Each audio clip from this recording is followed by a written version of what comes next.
प्यारे बच्चों, आज हम लोग अपवर्तक और अपवर्त्य के बारे में सीखेंगे। अपवर्तक अपवर्तक कोई संख्या जिन संख्याओं से पूरी पूरी विभाजित हो जाए उसे हम अपवर्तक कहते हैं। पहला, एक प्रत्येक संख्या का अपवर्त है, यानी हमारा जो 2 है वो 1 से विभाजित हो सकता है, 3 भी, 4 भी, कोई भी गिनती हो उसका अपवर्तक 1 होगा। अगला नियम हमारा, प्रत्येक संख्या स्वयं की अपवर्तक होती है, यानी कोई भी संख्या खुद से भी पूरी पूरी विभाजित हो सकती है। जैसे 2 हमारी 2 से विभाजित हो सकती है, 3 हमारा 3 से विभाजित हो सकता है पूरा पूरा, 4 हमारा खुद स्वयं 4 से विभाजित हो सकता है। यानी कोई भी संख्या अपनी संख्या का अपवर्तक होती है। 8, 15। अब वह कौन कौन सी संख्याएं बीच में और हैं जिनसे ये संख्या विभाजित हो सकती है। जैसे 4 जो है हमारा, 4 हमारा 2 से विभाजित हो सकता है। 5 हमारा कोई और गिनती नहीं है, साथ में कोई और गिनती नहीं है। 8 हमारा 2 से भी पूर्ण रूप से विभाजित हो सकता है और 4 से भी पूर्ण रूप से विभाजित हो सकता है। 5 या 6 से नहीं होगा।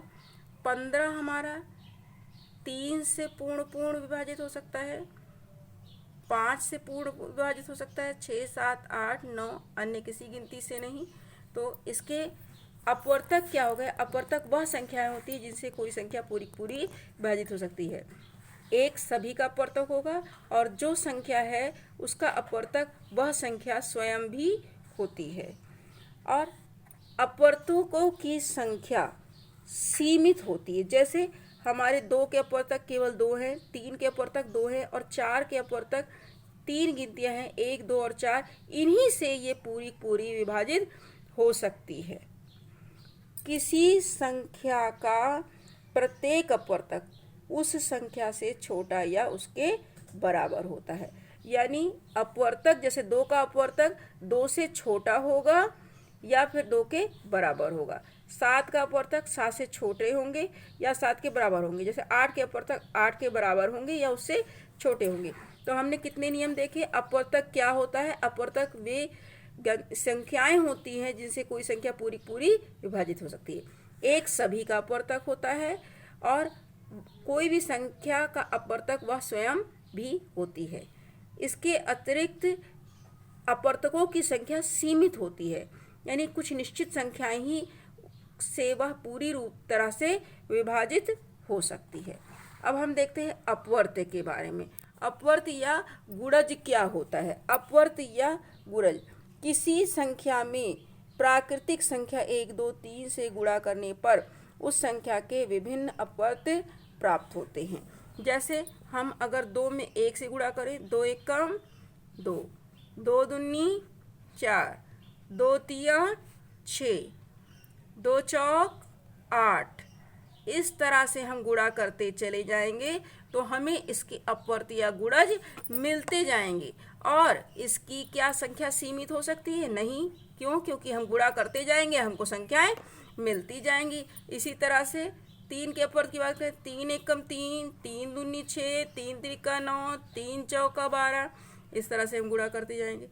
4, 4 एकम 4, 4 दूनी 8, 4 तिया 12, 4 चौक 16।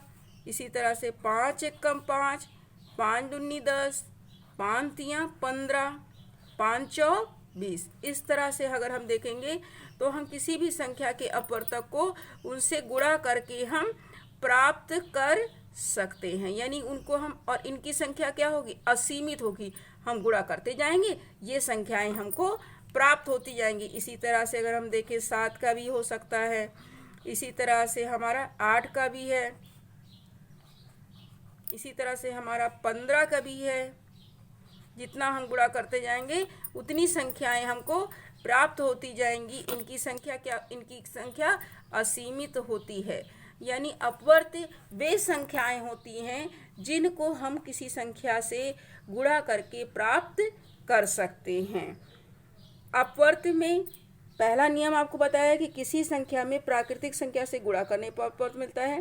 प्रत्येक संख्या स्वयं का एक अपवर्त है। जैसे देखिए 2 का अपवर्त 2 भी है, 3 का अपवर्त 3 भी है, 8 का अपवर्त 8 भी होगा, 8 एकम 8 यहाँ पर छूट गया।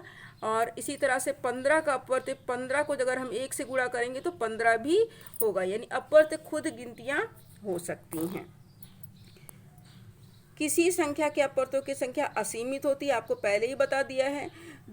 अगला नियम, अपवर्त जो होता है उस संख्या से बड़ा होता है या उसके बराबर होता है। जैसे ये 2 के बराबर हो गया, या 2 से सारी संख्याएं बड़ी हैं। जैसे ये 7 से बराबर है या फिर उससे सारी बड़ी हैं, यानी अपवर्त या तो बराबर होगा या तो बड़ा होगा। और अपवर्तक या तो बराबर होता है और या तो छोटा होता है। ये अपवर्त और अपवर्तक में अंतर है।